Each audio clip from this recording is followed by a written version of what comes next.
रूस में विद्रोह हो गया है। पुतिन के खास दोस्त और प्राइवेट मिलिट्री ग्रुप वैगनर के मुखिया येवगेनी प्रिगोजिन ने बगावत का ऐलान किया। कहा, रूसी आर्मी हमारे लड़ाकों पर हमला कर रही है, अब और बर्दाश्त नहीं किया जाएगा। 24 जून की सुबह वैगनर ग्रुप के 25,000 लड़ाके रूस की सीमा में घुसे। प्रिगोजिन ने रोस्तोव पर कब्जे का दावा किया। यह शहर राजधानी मॉस्को से लगभग 1100 किलोमीटर की दूरी पर है। प्रिगोजिन की धमकी के बाद पुतिन ने संबोधित किया।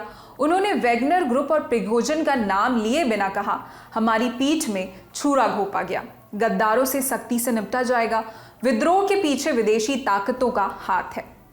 इस पर यूक्रेन बोला, ये तो बस शुरुआत है, असली खेल अभी बाकी है। यूके, फ्रांस, पोलैंड, अमेरिका ने भी इस हालत पर नजर बनाकर रखी है। हमने इस घटनाक्रम को समझने के लिए Manohar Parrikar Institute for Defence Studies and Analysis में associate fellow doctor Swasti Rai से बात की। हमने पूछा, हालिया घटनाक्रम को किस तरह से देखा जाना चाहिए? प्रिगोजिन की धमकी में कितना दम है? मैं इस चीज को काफी समय से कह रही थी कि प्रिगोजिन यानी कि वागनर और रशियन एमओडी के बीच में फ्रिक्शन लगातार बढ़ता जा रहा है। जो बाखमुट की लड़ाई थी वहीं से हमें इसके सारे सिम्टम्स सामने आ रहे थे, क्योंकि लगातार जो बाखमुट में देरी हो रही थी उसका जो उसकी रिस्पॉन्सिबिलिटी प्रिगोजिन कह रहे थे वो एमओडी की है, क्योंकि हालांकि लड़ हम रहे हैं लेकिन एमओडी हमें वो हथियार मुहैया नहीं करवा रही है और इसके वजह से हमारे लोग वहां मरते जा रहे हैं।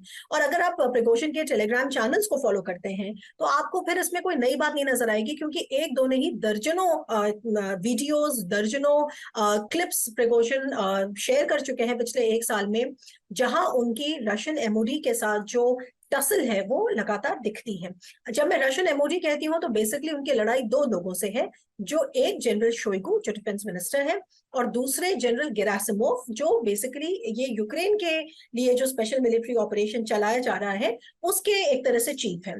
तो लगातार वो अपने वीडियोस में शोइगु और गेरासिमोव को कॉल ऑन करते हैं और कहते हैं कि भाई आप क्यों हमारे साथ ऐसा कर रहे हैं। ये टसल चला जा रहा था। ये हो गई एक बात। दूसरी बात, अगर आपको याद है, इसके पहले भी मैंने कई बार एक्सप्लेन किया है कि प्रिगोजिन का जो राइज है वो कहाँ जा रहा है। मैंने आपसे कहा है कि प्रिगोजिन के पॉलिटिकल एम्बिशंस हैं।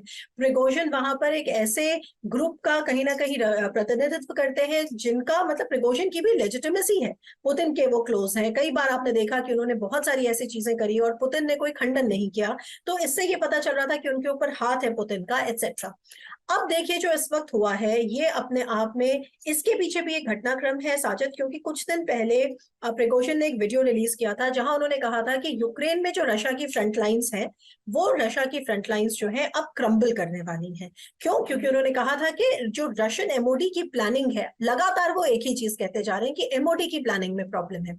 शुरू में जब ये होता था तो वेस्टर्न नैरेटिव या वेस्टर्न प्रोपेगेंडा कह के इसको लगातार खारिज किया जाता था, लेकिन अब जैसा हमें दिख रहा है कि इसके बाद वाकई आज 24 जून को सुबह सुबह सुबह 6 बजे, सुबह 7 बजे जब हम लोग उठे तो हमने देखा कि प्रिगोजिन ने किस तरह से वहां पे पूरी तरह से एक पूरा मिलिट्री मतलब एक तरह का नया स्पेशल मिलिट्री ऑपरेशन लॉन्च कर दिया है रशिया के अंदर। और रोस्तोव ये शहर है मॉस्को से कुछ दूर पे, जहां पर उन्होंने जाकर उसको अपने कंट्रोल में ले लिया है। रोस्तोव की पॉपुलेशन तकरीबन 1 मिलियन है, यानी 10 लाख लोग हैं, और वहां पे उन्होंने सारे जो मिलिट्री सेंटर्स वगैरह हैं उनको अपने कंट्रोल में ले लिया है।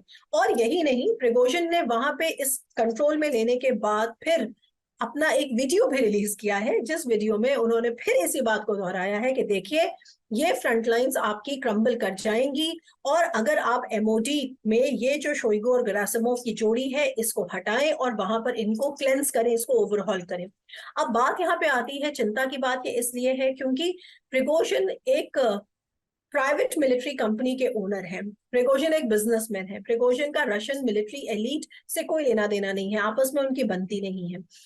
ये जो तमाम संकेत हैं, ये तमाम संकेत मेरे हिसाब से बिल्कुल भी शुभ नहीं है, क्योंकि देखिए अब इसमें क्या होगा। अगर प्रिगोजिन सक्सेसफुल हो जाते हैं शोइगु और गेरासिमोव को, क्योंकि उनका कोई बयान नहीं आया अभी हम जो बात कर रहे हैं उसके बस मेरा ख्याल है 1 घंटे पहले पहली बार पुतिन ने राष्ट्र को संबोधित किया। आई थिंक उस पर भी हम बात करेंगे, लेकिन प्रिगोजिन शोइगु और गेरासिमोव का कोई बयान नहीं आया। वो उनके बारे में कुछ पता नहीं है कि वो एग्जैक्टली कहाँ है, उनकी लोकेशन कहाँ है कुछ नहीं पता है। अगर प्रिगोजिन इसमें सक्सेसफुल हो जाते हैं जिसकी संभावना कम है, मैं ये बात को इस डिस्क्लेमर के साथ कहती हूँ, लेकिन अगर हो जाते हैं तो आप ये सोचिए कि जो ऑनगोइंग वॉर है यूक्रेन पर, इस पर जो रशियन सेना के मनोबल पे क्या असर पड़ेगा। कहीं ना कहीं ये जो सारी चीजें हैं बिल्कुल ये यूक्रेन के पक्ष में जा रही हैं लार्जर पर्सपेक्टिव में, क्योंकि ये अंदर ये जो टसल चल रहा है पावर को लेकर और लेजिटिमेसी को लेकर, इसको बहुत जल्दी कंट्रोल करने की जरूरत है। और जल्दी कंट्रोल अगर ये किया जा सकता होता तो अभी तक हो गया होता। इस बात को भी मान के चले कि रशिया एक डेमोक्रेटिक स्टेट नहीं है, एक ऑटोक्रेटिक रजीम है रशिया की।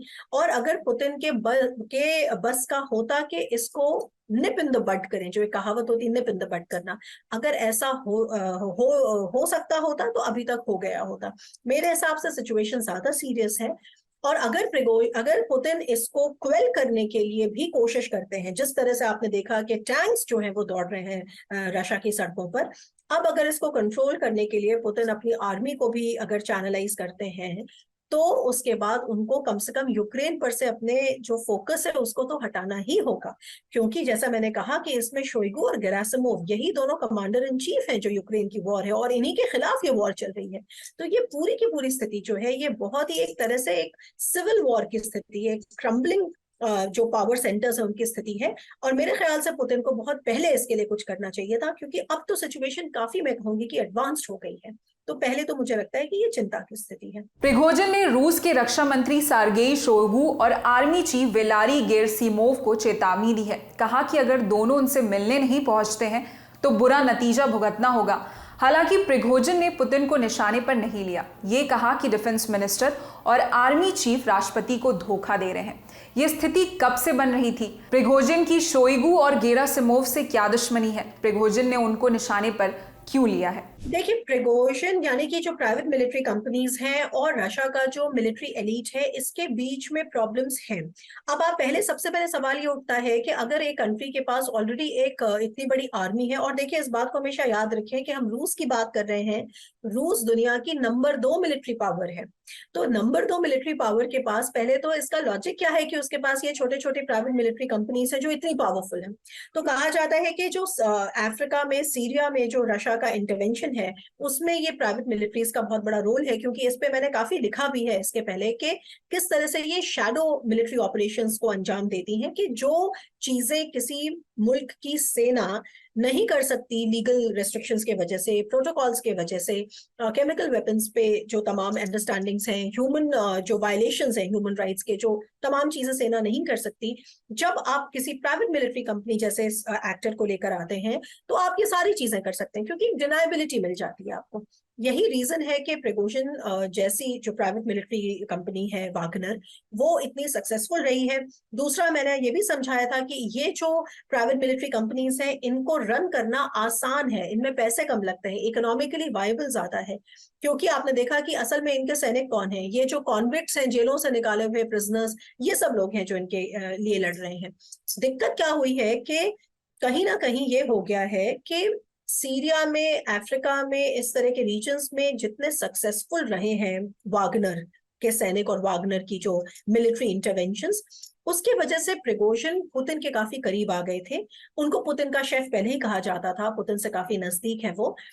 और हमेशा वो अपने आप को ये दिखाते हैं कि वो बेसिकली एक ट्रू रशियन है, जो कि नोवोरोसिया और रशियन मदरलैंड को मतलब उसके एक सच्चे सैनिक है। वो लगातार इस तरह का एक नैरेटिव प्रेजेंट करते हैं। ऑन द कॉन्ट्ररी, वो रशियन एमओडी में शोइगु और गेरासिमोव की जो लीडरशिप के अंदर जो पूरा डिपार्टमेंट है, वो कहते हैं कि ये हॉलोड आउट डिपार्टमेंट है, क्योंकि यहाँ पे बहुत करप्शन है।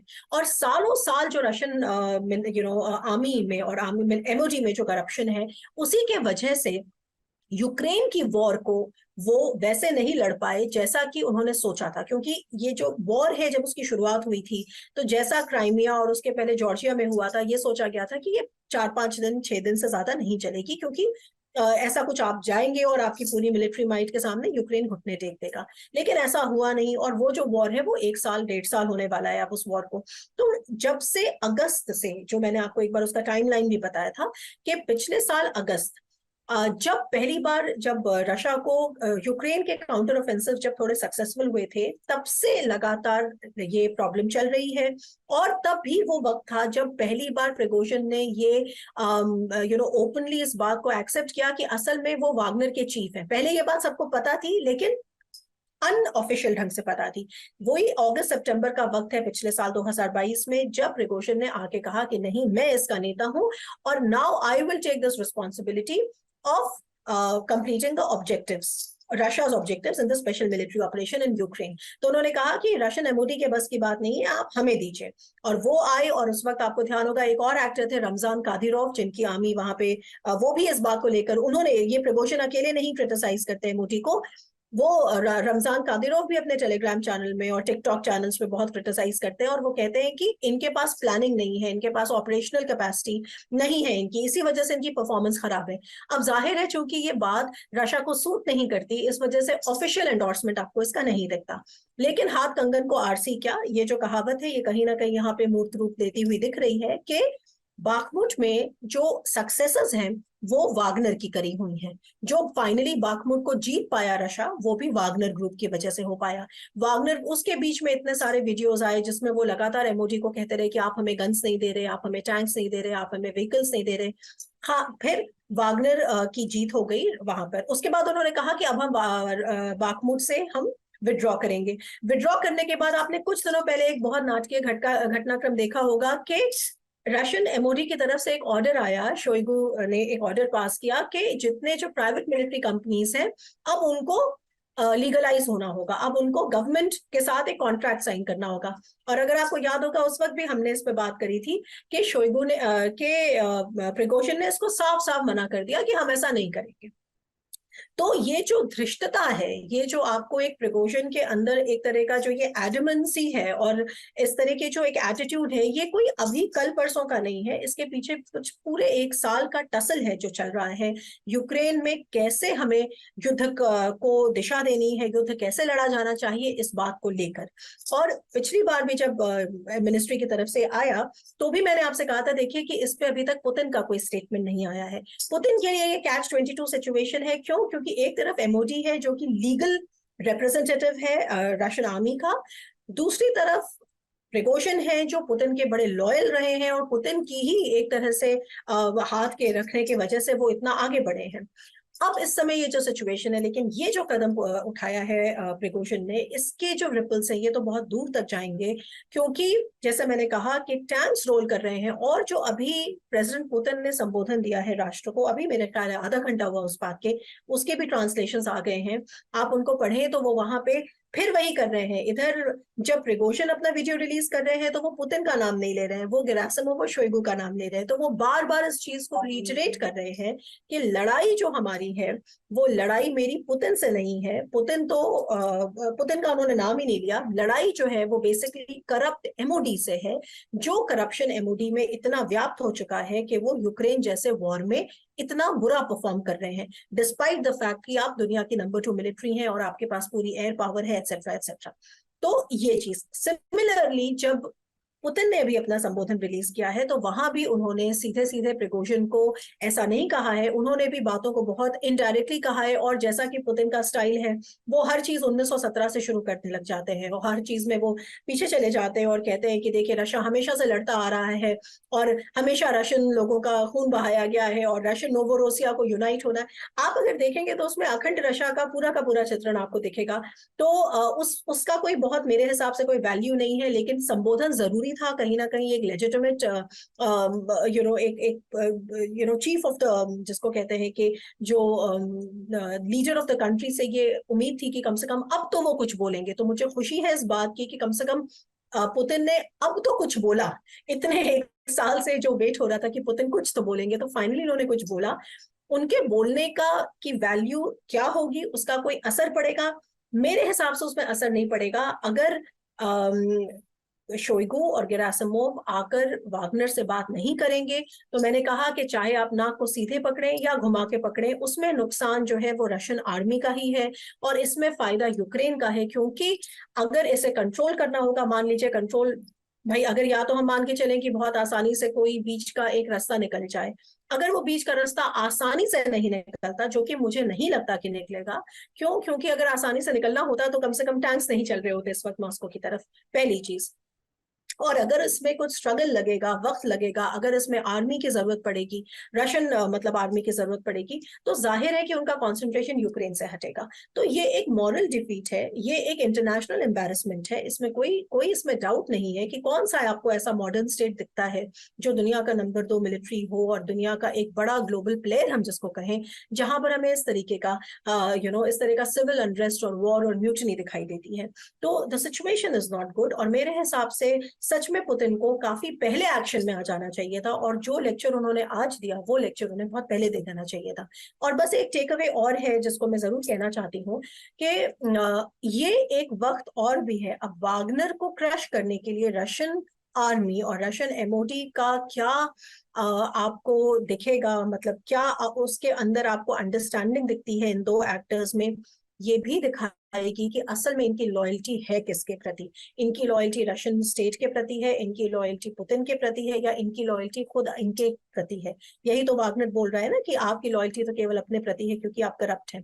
तो ये एक ऐसे सिचुएशन है, ये एक लेबोरेटरी सी बन गई है जहां पे लगातार अब हमें दिखेगा कि अब किसकी लॉयल्टी किसकी तरफ है। मुझे उम्मीद, मैं of course I I I hope कि पुतिन इसको सिचुएशन बहुत ज्यादा आउट ऑफ हैंड होने के पहले कंट्रोल करें, क्योंकि देखिए end of the day we are talking about a nuclear state. तो इस चीज को भी याद रखना चाहिए। हम किसी ऐसे ही किसी स्टेट के बारे में बात नहीं कर रहे, हम एक न्यूक्लियर स्टेट के बारे में बात कर रहे हैं। और इस तरह का सिविल अनरेस्ट कहीं ना कहीं बहुत ज्यादा बेकाबू हो सकता है, क्योंकि बेलगोरोद में आपको ऑलरेडी पता है कि फ्री राशन रीजन, ये सब लड़ाइयां भी चल रही हैं। तो रशिया के सामने मुश्किलों का सिलसिला खत्म ही नहीं हो रहा है। पुतिन ने विद्रोह की आशंका के बीच संबोधन दिया है, कहा कि हमारी पीठ में छुरा घोंपा गया है, लोगों को बरगलाया जा रहा है, रूस का भविष्य दांव पर है। हालांकि उन्होंने सीधे सीधे वेगनर या प्रिगोजिन का नाम नहीं लिया। क्या पुतिन का रिएक्शन फीका लगता है? क्या वो किसी दुविधा में फंस गए हैं, या क्या उनकी कुर्सी खतरे में पड़ चुकी है? देखिए, कुर्सी खतरे में है, ये बात अपने आप में बड़ा it raises a lot of eyebrows. क्यों?